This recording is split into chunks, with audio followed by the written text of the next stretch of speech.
ముందుగా episode review start చేసే ముందు ఫస్ట్ మీకు ఒక క్వశ్చన్ ఏంటంటే తనూజ తీసుకున్న డెసిషన్ కరెక్ట్ డెసిషనా, ఫెయిరా అన్ఫెయిరా అనేది లైక్ చేసి కామెంట్ చేయండి. ఆర్ వీడియోలో మీకు ఎక్కడ నచ్చితే అక్కడ లైక్ చేయండి. బట్ ఈ విషయం మీద అయితే కామెంట్ చేయండి. అండ్ ఇంకొన్ని క్వశ్చన్లు అడుగుతా, బట్ ఈ విషయం మీద కొంచెం స్పష్టంగా మీ ఒపీనియన్ ఎక్స్ప్రెస్ చేయండి, ఓకేనా? ఇంకా లాగ్ వద్దు అండ్ రివ్యూ కూడా ఎక్కువసేపు ఉండదు, అంత రివ్యూ చేసేంత ఎపిసోడ్ కూడా కాదు. సో మనం మొదలెట్టేద్దాం. Welcome to my reviews. మేరా నామ్ పవన్ హే. సో తనూజ తీసుకున్న నిర్ణయం కరెక్టా కాదా అది పక్కన పెడితే నాకేం అర్థమైందో చెప్తా చూడండి. బిగ్ బాస్ గౌరవ్ని సేవ్ చేయాలనుకున్నాడు, అదైతే నాకు అర్థమైంది. అండ్ అది కరెక్ట్ నిర్ణయా దరిద్రుడా, అది కరెక్ట్ నిర్ణయమా కాదా అంటే కరెక్ట్ డెసిషన్. ఎందుకో తెలుసా? అలాగని చేసి ఉండకపోయి ఉంటే ఈరోజు గౌరవ్ ఎలిమినేట్ అయ్యి మాధురి ఉందును, అది కరెక్ట్ కాదు. ఇదేమి నాకు మాధురి మీద పర్సనల్ రివెంజ్లు, పర్సనల్ కక్షలు అవేం కాదు. ఓటింగ్ వచ్చిన వాళ్ళు హౌస్లో ఉండాలి, లేని వాళ్ళు వెళ్ళిపోవాలి. ఆల్రెడీ ఓటింగ్ వచ్చిన వాళ్ళు చాలా విధాలుగా వెళ్ళిపోతున్నారు కాబట్టి అట్లీస్ట్ ఎక్కడైనా ఒక మంచి స్టాండ్ తీసుకున్నాడు. మంచి స్టాండ్ కాదు, ఒక మంచి స్ట్రాటజీ అప్లై చేశాడు బిగ్ బాస్ అని అనిపించింది. ఆ స్ట్రాటజీ ఏంటో తెలుసా? చెప్పిన తర్వాత కన్విన్స్ అయితే మీరు లైక్ చేయండి. బేసిక్గా ఇలాంటి పవర్ థర్డ్ పర్సన్కి ఇచ్చినప్పుడు, like it could be Emmanuel, Tanuj, ఎవరికైనా బయట ఆ లాస్ట్ 2లో ఉన్న వాళ్ళు కాకుండా ఒక పవర్ హౌస్మేట్స్కి ఇచ్చినప్పుడు ఎవరు లీస్ట్లో ఉన్నారో చెప్పరు. మీరు ఏ సీజన్స్లో అయినా చూడండి, ఎస్పెషల్లీ సీజన్ 6 నుంచి చెప్పరు. సో చెప్పకుండా ఏమవుతుందిరా అంటే వాళ్ళు డెసిషన్ తీసుకోవాలి. వాళ్ళు డెసిషన్ తీసుకున్నప్పుడు లెట్సే ఇప్పుడు బిగ్ బాస్ డైరెక్ట్గా చెప్పేశాడు మాధురి ఎలిమినేటెడ్ అని చెప్పేశారంటే ఆమెకే ఓటింగ్ లాస్ట్ ఉంది, లాస్ట్ బట్ 1 గౌరవ్. సో అలా డైరెక్ట్గా చెప్పేసిన తర్వాత కొంచెం బుర్ర ఉన్నవాడైనా సరే గౌరవం సేవ్ చేసి మాధురినే ఎలిమినేట్ చేసేస్తారు. ఇక్కడ తనూజ కూడా అక్కడ మాస్టర్ స్ట్రోక్ అదే. తనూజ ఒక ప్లేయర్లా ఆడింది, ఎప్రిషియేట్ చేస్తా. ఆ బాండ్ ఫేకా ఒరిజినల్ ఇవన్నీ మనం చాలా డిబేట్స్ అయిపోయి అది పక్కన పెట్టేస్తే తనూజ కానీ ఈరోజు గౌరవ్ని కానీ సేవ్ చేయకుండా మాధురిని సేవ్ చేసి ఉంటే చాలా నెగిటివిటీ వద్దండి తనూజకి, చాలా అంటే చాలా. అరే ఎంత కన్నింగ్గా ఆడిందిరా తనూజ. ఒక ఓటింగ్లో వచ్చిన పర్సన్ని పంపించేసింది బాండ్ కోసం, అది కూడా ఒక ఫేక్ బాండ్ కోసం. ఆ అమ్మాయిని ఆ మాధురి గారిని ఉంచేశారు. నామినేట్ చేసింది ఈవిడే, ఆప్షన్ ఉన్నా లేకపోయినా నామినేట్ చేసింది ఈవిడే. ఈమె నామినేట్ చేసి ఈమె సేవ్ చేసి ఓటింగ్ వచ్చిన వాళ్ళకి అన్యాయం అయిపోయిందిరా అనేది అయిపోయేది. బట్ బిగ్ బాస్ ఇక్కడ జనాలకి అంటే ఓటింగ్ పన్నోళ్ళని సేవ్ చేశారు. అండ్ తనూజకి ఆ బ్లాక్ మార్క్ రాకుండా కూడా మంచిగా సేవ్ చేశాడు అనిపించింది. ఇక్కడ మీరు తనూజ గారి ఫ్యాన్స్ మీరేం హర్ట్ అయిపోవద్దు. తనూజకి బిగ్ బాస్ ఎలా హెల్ప్ చేస్తుందో అనేది ఒక పర్స్పెక్టివ్ ఉన్నది. అంటే ఇది స్టేట్మెంట్ కదా. ఎలా అంటే ఒకవేళ బిగ్ బాస్ ఈ పర్స్పెక్టివ్లో ఆలోచించండి. తనూజకి చెప్పలే, ఇద్దరు కారులో ఉన్నారు, బ్లైండ్ ఫోల్డ్స్ పెట్టేసి ఉన్నారు. తనూజకి డెసిషన్ ఇచ్చారనుకోండి, వీళ్ళిద్దరిలో బాటమ్ 1 బాటమ్ 2 చెప్పకుండా వీళ్ళిద్దరిలో నీకు ఒక పవర్ ఉంది కాబట్టి నువ్వు ఎవరిని సేవ్ చేస్తావు, నువ్వు ఎవరినైతే అలా అదొక సినారియో. అలా అడిగితే 99% మాధురిని సేవ్ చేస్తాడు. ఎలాగా? ఎందుకంటే బాటమ్ ఎవరున్నారో తెలియదు కాబట్టి జస్టిఫికేషన్ ఆమె ఇచ్చుకోవచ్చు. ఆమె ఎలా ఇచ్చుకోవచ్చు అంటే మాధురి గారు బాటంలో ఎవరున్నారో తెలియదు కాబట్టి గౌరవ్ ఓటింగ్ పడితే గౌరవ్ ఆబ్వియస్గా సేవ్ అయిపోతారు కానీ ఇలా రకరకాలుగా చెప్పుకోవచ్చు. ఆ సినారియోలోనే అసలు బిగ్ బాస్ వెళ్ళలే, ముందే చెప్పేశాడు. సో ముందు చెప్పేయడం వల్ల ఓటింగ్ వచ్చిన వాళ్ళకి హెల్ప్ అయింది అండ్ తనూజకి కూడా హెల్ప్ అయింది. లేకపోతే తనూజకి చాలా పెద్ద బ్లాక్ మార్క్. లేకపోతే చెప్పండి, లేకపోతే తనూజ ఏ కోణంలో అయినా గౌరవం సేవ్ చేస్తుందా? చేయదు. జస్ట్ బికాజ్ ఆడియన్స్ ఓటింగ్కి మనం కానీ రివర్స్లో వెళ్తే చాలా తేడా మడతడిపోద్ది. అందుకు చాలా తెలివిగా, చాలా మంచిగా, very good strategy by Tanuja. నేను రాంగ్ అనట్లేదు. బిగ్ బాస్ కూడా ఇక్కడ బిగ్ బాస్ టీం కూడా బ్యాకింగ్ చేసింది అని నాకు అనిపించింది. ఎంతమందికి అలా అనిపించిందో లేదో చెప్పండి. లేకపోతే చెప్పాల్సిన అవసరం లేదు ఈయన ఎలిమినేట్ అయిపోయిందని చెప్పి. పవర్ ఉన్నప్పుడు ఎప్పుడు అలా చెప్పరు. For example let's say power Astra వచ్చింది అబ్బా ఇమాన్యుయల్కి, చెప్పారా? చెప్పలే కదా. ఇమాన్యుయల్కి చెప్పలేనప్పుడు ఇక్కడ తనూజకి ఎందుకు చెప్పారు? జస్ట్ ఆ పర్స్పెక్టివ్లో ఆలోచించండి, మీకు ఆన్సర్స్ వచ్చేస్తే. సో తనూజ తీసుకున్నది డెసిషన్ రైట్ రాంగ్ అంటే ఒక గేమర్లో ఆలోచించి కరెక్ట్గా డెసిషన్ తీసుకుంది. మనం దీని మీద ఎంత డిబేట్ పెట్టుకున్నా వేస్ట్, అంతే. సో నాకైతే అలా అనిపించింది. మీకు ఎంతమందికి అలా అనిపించింది చెప్పండి. స్టార్టింగ్ ఈ పాయింట్ గురించి మాట్లాడదాం అనిపించింది, మాట్లాడేశాను. నెక్స్ట్ ఇంకోటి నాకు బాగా నచ్చింది, డిమాండ్ పవన్కి అంత బెల్ట్ ట్రీట్మెంట్ అయిపోయిన తర్వాత తన మొరాలిటీని కొంచెం అప్ చేయడానికి, తనకు కొంచెం బూస్టప్ ఇవ్వడం కోసం ఫస్ట్ సేవ్ చేశారు, చూసారా? అది అనిపించింది. అప్పుడు ఆ పిల్లోడికి కొంచెం కాన్ఫిడెన్స్ వస్తుంది. ఎందుకంటే నిన్న అంత హ్యూమిలేషన్కి గురయ్యి చాలా లోలో ఉంటారు కాబట్టి ఇది ఒక పుష్. బాగా అనిపించింది. అట్లీస్ట్ ఇక్కడ గుర్తించారు. అండ్ మీకు ఒక విషయం తెలుసా, నేను ఒక 12 hours కూడా ఒక పోల్ పెట్టా మై రివ్యూస్ మన ఛానల్లో. 2,20,000 2,40,000 ఓటింగ్ పోల్ అయింది, ఇంకా పోల్ అవుతుంది చూడండి. ఎవరెవరిని పెట్టాను రా అంటే తనూజాని, కళ్యాణ్ని, ఇమాన్యుయల్ని, డిమాండ్ పవన్. యాక్చువల్గా మన పోల్లో ఒక ఆల్మోస్ట్ 5 lakhs వరకు ఓటింగ్ అయ్యింది. మీరు వెళ్ళి చూస్తే మీకు అర్థమవుతుంది, ఒకసారి చెక్అవుట్ చేయండి. ఇప్పుడు తనుజే ఫస్ట్ ఉంటుంది, సెకండ్ కళ్యాణ్ ఉంటాడు, థర్డ్ ఇమాన్యుయల్ ఉంటాడు. ఒక్కొక్కసారి సెకండ్ ఇమాన్యుయల్, థర్డ్ కళ్యాణ్, ఇది ఫ్లక్చువేట్ అవుతూ ఉంటుంది. ఫోర్త్ నా దృష్టిలో కదా, మన శాంపుల్స్ ప్రకారం, శాంపుల్స్ అంటే ఓటింగ్ నెంబర్స్, దాని శాంపుల్స్ అంటారు, మీరు ఏదో అనుకోకండి. ఎవరు ఉంటారంటే ఒక్కొక్కసారి సంజనా గారు ఉంటారు, ఒక్కొక్కసారి సుమన్ శెట్టి ఉంటారు. డిమాండ్ పవన్ ఎప్పుడూ లేడు. నేను ఈసారి డిమాండ్ పవన్ పెట్టాను కదా, డిమాండ్ పవన్ 4th పొజిషన్లో ఉంటాడు అనుకున్నా. ఇమాన్యుయల్ కంటే ఎక్కువ ఓటింగ్ పడింది డిమాండ్ పవన్కి. అంటే ఇప్పుడు వరకు ఇమాన్యుయల్ 3rd పొజిషన్లో ఉన్నాడు. ఈ సేఫ్ గేమ్ వల్ల 3rdకి వచ్చాడు, ముందు 2nd ఉండేవాడు. సో డిమాండ్ పవన్ 3rd పొజిషన్కి వచ్చాడు. ఈ ఎఫెక్ట్ ఏందో తెలుసా, నిన్నటి ఎఫెక్ట్. జనరల్ ఆడియన్స్ తలుచుకుంటే ఎంత పెద్ద పిఆర్ నెట్వర్క్ ఉన్నా కూడా దాన్ని ఫేస్ చేసుకుంటూ ఎదురెళ్ళొచ్చు. That is the power of general audience voting. So నిన్న ఒక్క పాయింట్కి కల్లోలం అయిపోయి డిమాండ్ పవన్ 3rd పొజిషన్లోకి వచ్చాడు. అఫ్కోర్స్ డిమాండ్ పవన్కి కళ్యాణ్కి చాలా డిఫరెన్స్ ఉంది, కానీ ఎక్కడ డిమాండ్ పవన్ ఓటింగ్ ఉండేది, ఎక్కడికి వచ్చాడు. జస్ట్ ఇమాజిన్, ఇప్పుడు మంచి ఎపిసోడ్లు పడి మంచిగా బాగా ఆడితే డిమాండ్ పవన్ కూడా హై ఛాన్స్ ఉంది కంపీట్ చేయడానికి తనూజతో. కళ్యాణ్కి ఉంది, ఇమాన్యుయల్కి ఉంది, వీళ్ళకి ముందు నుంచి ఉంది. బట్ డిమాండ్ పవన్కి తనూజకి ఎలా వస్తుందో చూడాలి కదా. ఎందుకంటే డిమాండ్ పవన్ ఎక్కడ సేఫ్ గేమ్ ఆడలే. ఆ పులిహోర ట్రాక్ అది ఒక్కటే మైనస్ తప్ప సేఫ్ గేమ్ ఆడలే. సో చూడాలి ఇక్కడ నుంచి ఆట డైనమిక్స్ ఎలా మారబోతున్నాయి. ఎందుకంటే నెక్స్ట్ 2 weeks 11th వీక్ అనుకుంటున్నారంట, family week. So 2 solid weeks ఉన్నాయి. ఈ 2 solid weeks నాకు వచ్చిన ఇన్ఫో ప్రకారం మంచి టాస్క్లు పెడతారు, డే అండ్ నైట్ టాస్క్లు. సో గౌరవ్ కూడా ఇది చాలా మంచి ఆపర్చునిటీ, తను యూటిలైజ్ చేసుకుంటాడని కోరుకుంటున్నాను. నిఖిల్కి మంచి ఆపర్చునిటీ, సాయికి మంచి ఆపర్చునిటీ, డిమాండ్, ఇమాన్యుయల్, ఎందుకంటే మంచి ఫిజికల్ టాస్క్లు పెట్టబోతున్నారు అని సమాచారం. సో అది మ్యాటర్. సో డిమాండ్ పవన్కి మంచిగా మోరల్గా కొంచెం అప్పించారు, నాకు బాగా అనిపించింది. అదొక నాకు ఎక్స్ప్రెస్ చేయాలనిపించింది. ఎంతమందికి అలా అనిపించిందో కామెంట్ చేయండి. నెక్స్ట్, ఇది ప్రోమో రివ్యూలో మాట్లాడాను, దీని గురించి నేను ఎక్కువ డిస్కస్ చేయను, కానీ ఒకటే పాయింట్ చెప్తా. సో తనూజాకి ఏదైతే ఫీడ్బ్యాక్ ఇచ్చారో నాగార్జున గారు 3 పాయింట్లు చెప్పారు కదా, అబ్జల్యూట్లీ రైట్. టోన్ కానీ, పేషెన్స్ కానీ, ఇంకోటి ఏదో చెప్పారు అబ్బా, తీసుకోకపోవడం కానీ, కంప్లైనింగ్ టోన్, అవన్నీ నేను కరెక్టే. కానీ నేనేమంటాను అండ్ ఇంకోటి మర్చిపోయాను నేను అది full video clip, full conversation చూపించారు. సో తనూజా ఏదైతే చెప్పిందో అది కరెక్టే. తనూజాకి దాని ముందే కొన్ని గంటల ముందే కళ్ళు తిరిగిపోయి పడిపోతారు చూసారు ఆ టాస్క్లో. సో అమ్మాయి చెయ్యను బాత్రూమే ఏదో ఒకటి చేసి బాత్రూంలోనే ఉంటానంటే తర్వాత వీళ్ళు కన్విన్స్ చేస్తుంది మాధురి. సో అదంతా, సో ఆమె ఫస్ట్ అయితే నో అంటే తర్వాత మాధురి కన్విన్స్ చేయడం, వీళ్ళందరూ కన్విన్స్ చేయడం వల్ల వస్తుంది. సో తనూజా గారు అక్కడ ఏదైతే చెప్పారో రైటే. బట్ నేనేం చెప్తున్నాను రా అంటే, ఇక్కడ తనూజా చెప్పింది చూసారు, కొంతమంది టార్గెట్ చేస్తారని చెప్పి డైరెక్ట్గా సంజన పేరు చెప్పారు కాబట్టి ఫైన్. ఎందుకంటే సంజనాకి ఏమికి చాలా పులిహోర పంచాయతీలు అయ్యాయి కాబట్టి that is also fair enough. నేనేం అనట్లేదు అబ్బా. ఇక్కడ తనూజాని పక్కన పెట్టి మిగిలిన వాళ్ళకి ఏదైనా నాగార్జున గారు ఫీడ్బ్యాక్ ఇచ్చినా లేకపోతే క్రిటిసైజ్ చేసినా ఆయన ఒక టోన్లో మాట్లాడుతున్నారు. బట్ తనూజా దగ్గరికి వచ్చేసరికి ఎందుకు అంత ప్యాంపరింగ్ మోడ్లోనే వెళ్తున్నారు, అది ఆడియన్స్కి చిరాకు దొబ్బుతుంది. అందరికీ ఒక టోన్లోనే ఉండండి, అందరికీ ఒక బాడీ లాంగ్వేజే చూపించండి. ఎందుకు తనూజా గారికి అంత సున్నితంగా, చాలా సున్నితంగా ఒక చిన్న పిల్లవాడిని ఎలా అయితే గాజు బొమ్మని ఎలా అయితే దాచిపెట్టుకుంటారో ఆ ముద్ద మందారాన్ని అలా దాచుతున్నారు అనిపించింది. ఏమో అది ఏ స్ట్రాటజీయో తెలియదు. కొంతమంది అది రివర్స్ స్ట్రాటజీ అంటారు. అలా రివర్స్ స్ట్రాటజీ చేయడం వల్ల తనూజాకే నెగిటివిటీ వస్తుంది, తనూజా ఓటింగ్కి తగ్గుద్ది. సో తనూజాకి ఎవరైతే ఎదురెళ్తారో వాళ్ళకే ప్లస్ పాయింట్ వెళ్తుంది అని చెప్తారు. చెయ్యండి, కానీ ఉంటాయి, ఇది ఒక కార్పొరేట్ షో, బిజినెస్ షో, చెయ్యొచ్చు.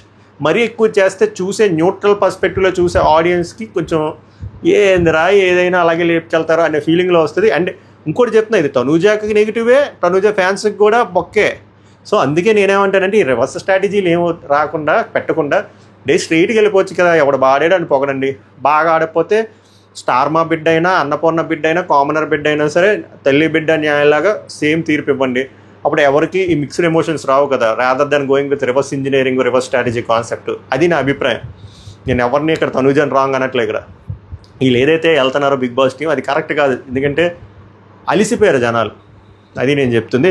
అండ్ అది మీ తనూజాకి కూడా ప్రాబ్లమే, మీ ఇష్టం. ఇంకది మనం చెప్తే మారుతారు ఏంటి, కానీ జస్ట్ ఇది నా పర్స్పెక్టివ్ చెప్పే అంతే, అయిపోయింది. ఇంకేమున్నాయి ఎలిమినేషన్ కంటే ముందు? పాయిజన్వి కొంతమందికి అసలు టాస్క్ ఆ కాన్సెప్ట్ అర్థం కాలే. Ritu Chaudhary spot on. నీకు ఎవరో నువ్వు ముందుకు వెళ్ళడానికి నీకు ఎవరు అడ్డంగా ఉన్నారో వాళ్ళకి పాయిజన్ ఇవ్వమంటే ఈ అమ్మాయి ఏవేవో చెప్పారబ్బా. ఇక్కడ కూడా రితుకి ఫుల్ క్లారిటీ. అమ్మాయి కూడా చాలా డిమాండ్ పవన్ లాగే మోస్ట్ అండర్ రేటెడ్ ప్లేయర్. ఇంకా చెప్పనా, ఇంకా చెప్తే ఇలా చెప్తే రితు పియర్ అంటారు కానీ ఫరక్ పడదు. కానీ డిమాండ్ పవన్ ఆర్గ్యుమెంట్ స్కిల్స్లో పూర్, వొకాబులరీలో కూడా పూర్, అంటే అంత గట్టిగా మాట్లాడలేదు. ఈ అమ్మాయి తోపు.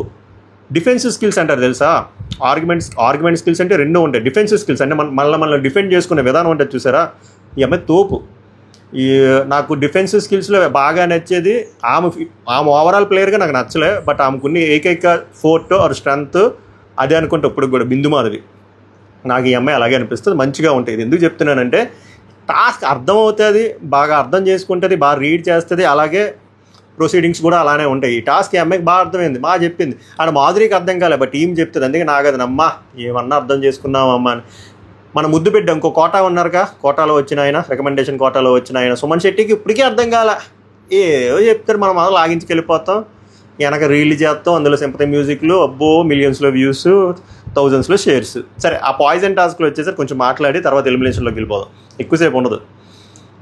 అదే ఇందాక చెప్పినట్టు నీ ఆటకి ఎవరు అడ్డుపడుతున్నారో వాళ్ళకి నువ్వు నోట్లో పాయిజన్ కొడాలి. అదేలే కాకరకాయ జ్యూస్, అందుకే పిల్లలు షేక్ అయిపోతుంది. సుమన్ శెట్టికి as expected as usual task అర్థం కాక రాముకి ఇచ్చి not active shot, not active. అది కాదన్నా, నీ ఆటకి ఎవరు అడ్డంగా ఉన్నారు, గౌరవ్ స్ట్రాంగ్ ఉన్నాడు, ఆయన ఆ మాట చెప్పడమే ఎక్కువ. తర్వాత కళ్యాణ్ వచ్చేసరికి భరణి కెప్టెన్సీ కండక్టర్ సెలక్షన్లో కరెక్ట్గా లేరు. ఇది కూడా కరెక్ట్ పాయింట్, ఎందుకంటే అలా చేయడం వల్ల అన్ఫెయిర్ జరిగింది. అన్ఫెయిర్ జరగడం వల్ల కళ్యాణ్ లాంటి ఆ వారం గట్టిగా టాస్క్ లాంటి వాళ్ళకి అన్యాయం జరిగింది. కాబట్టి ఇలాంటి వాళ్ళు మనకి ఉంటే మనకు ముందుకు వెళ్ళడం కష్టం అనే పాయింట్ కరెక్ట్ కళ్యాణ్ది. సో నాకు కళ్యాణ్ పాయింట్ కరెక్ట్, అంటే ఆ టాస్క్కి జస్టిఫై చేసి భరణి గారికి ఇచ్చారనిపించింది, ఫెయిర్ ఎనఫ్. దివ్య వచ్చేసరికి కూడా కరెక్ట్ పాయింట్ చెప్పింది. నాకు ఇప్పటికీ అర్థం కాదు, దివ్యకి అంత క్లారిటీ ఉంది, మన అన్నీకి అంత క్లారిటీ ఉంది, ఇక్కడ క్లారిటీగా ఉన్నారు. కానీ వన్స్ టాస్క్ అయిపోయిన తర్వాత ఎందుకు అలాగా ఆ బొక్కలో బాండ్లు కంటిన్యూ చేస్తారో తెలియట్లేదు. నేను హౌస్లో హార్ట్తో ఆలోచించింది ఈయనతోనే సార్, మైండ్తో కాకుండా, అది నాకు ఎఫెక్ట్ అవుతుంది అనే ఆ లైన్స్లో చెప్పారు. బర్నీ కూడా అదే చెప్పారు, ఇద్దరు కరెక్ట్గానే చెప్పారు. వాళ్ళ గేమ్ వాళ్ళకి ఎఫెక్ట్, వాళ్ళ గేములు బొక్కపడుతుంది. లెట్స్ ఇప్పుడు దివ్య గేమ్ బొక్కపడుతుంది, ఎదురుగా ఉన్న బర్నీ గేమ్ బొక్కపడుతుంది. బర్నీకి కూడా అంతే, బర్నీ గారి గేమ్ బొక్కపడుతుంది, దివ్య గేమ్ బొక్కపడుతుంది. అది మరి నాకు ఒకటి అర్థమైంది ఏంటో తెలుసా, బిగ్ బాస్ టీం ఫుల్ ఫ్రస్ట్రేషన్లో ఉన్నారు బర్నీ గారితో. ఎందుకంటే ఇది యాజ్ ఎక్స్పెక్టెడ్ బర్నీ గారిని తెచ్చే ప్రక్రియలో మిగిలిన వాళ్ళందరినీ గుర్రం చేశారు, అందులో పెద్ద గుర్రం చేసింది శ్రీజాని. సో ఈయన తెచ్చారు. సో బిగ్ బాస్ ఎక్స్పెక్టేషన్ ఏంటి, ఆయన ఏ కోటాలో వచ్చినా ఎక్స్పెక్టేషన్ ఏంటంటే, అరే బాబు నువ్వు ఇప్పుడు ఒక ప్లేయర్లు ఆడు, మాస్క్ తీసాడు, ఈ బంధాలు ఈ సీరియల్ మోడ్ వద్దు అని చెప్పినా ఆయన మళ్ళీ అదే కంటిన్యూ చేస్తున్నాడు చూసారా, అదే నచ్చట్లేదు. అందుకే నాగార్జున గారు అన్నిసార్లు గట్టిగా వేసుకున్నారు. నిన్న ఈరోజు ఒక నా టైంలో చూస్తే అరే బాబు మరీ గట్టిగా వేసుకుంటున్నారా బాబు అనిపించింది. కానీ హీ డిజర్వ్స్ దట్. ఎందుకంటే ఇప్పుడు నాలాంటి వాడు, లేకపోతే less than 30 less than 35 less than 20 ఆ ఏజ్ వాళ్ళకి అర్థం కదా, ఆయనకి అర్థమైపోతుంది. ఓహో వీళ్ళు చెప్తున్నారంటే మనం ట్రాక్ ఎక్కడికో వెళ్ళిపోయిన ట్రాక్లో లేదు, సముద్రంలో ఉన్నాం, మళ్ళీ పట్టాల మీదకి రావాలి. నాకు తెలిసి అర్థమైంది. అబ్బా చూడాలి ఎలా ఆడతాడు ఆయన. లైవ్లో చూస్తాం, మిడ్ నైట్ ముచ్చట్లో మాట్లాడుతా ఆయన.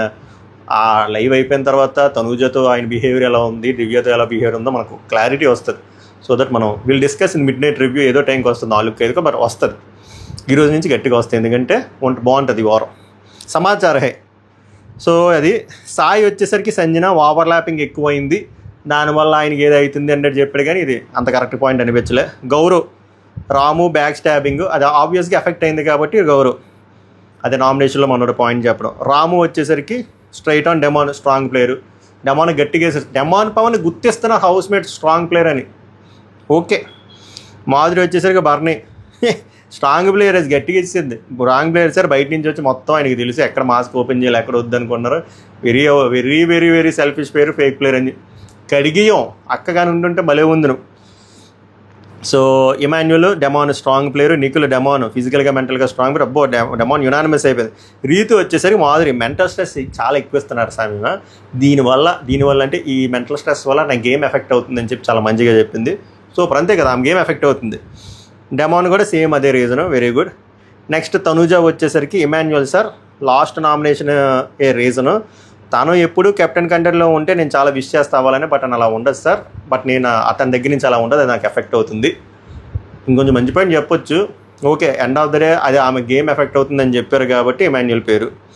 సంజన వచ్చేసరికి తనూజ రేషనల్ మేనేజర్ అంటే తన రేషనల్ మేనేజర్గా ఉంటే నా హెల్త్ ఖరాబ్ అవుతుందా, మెంటల్ స్ట్రెస్ వస్తుందని చెప్పారు. ఓకే, తర్వాత అయిపోయింది.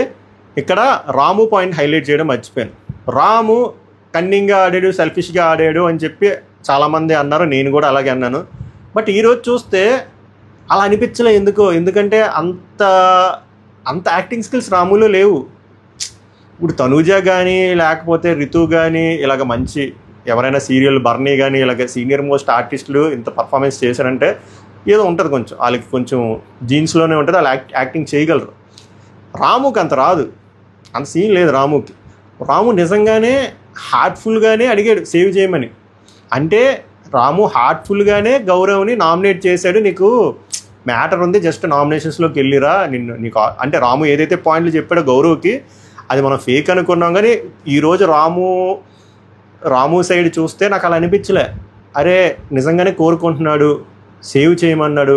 అక్కడ తనుజ కూడా నువ్వు నాకే నిలబడలేదు, నేను నీకు ఎలా చేస్తానని చెప్పి అయినా నన్ను ఆలోచించిన అన్నది. తనుజ వర్షన్ పక్కన పెట్టేద్దాం. బట్ రాము లాస్ట్లో కాలు పట్టుకుని అంత అవసరం లేదు కదా.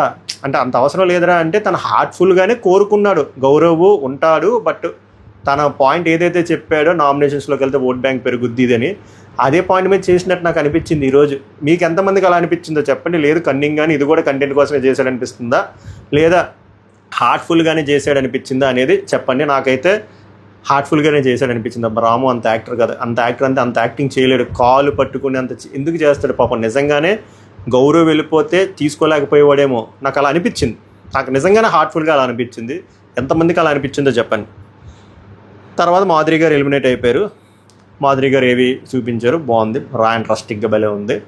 ఏం లేదబ్బా మాధురి గారు చాలా సింపుల్. ఆమె పెద్ద ఫీలింగ్స్ లేవు. ఏమంటే లైవ్లో ఆమె చాలాసార్లు చెప్పాను, నేను వెళ్ళిపోతాను అబ్బా, మీరు ఉండండి, నాకు ఇంట్రెస్ట్ లేదు, మా ఆయన గుర్తు వస్తారని. నా క్వశ్చన్ ఏంద్రా అంటే, నో అఫెన్స్, అంత ఇంట్రెస్ట్ లేని వాళ్ళు ఎందుకు బిగ్ బాస్లోకి తేవడం?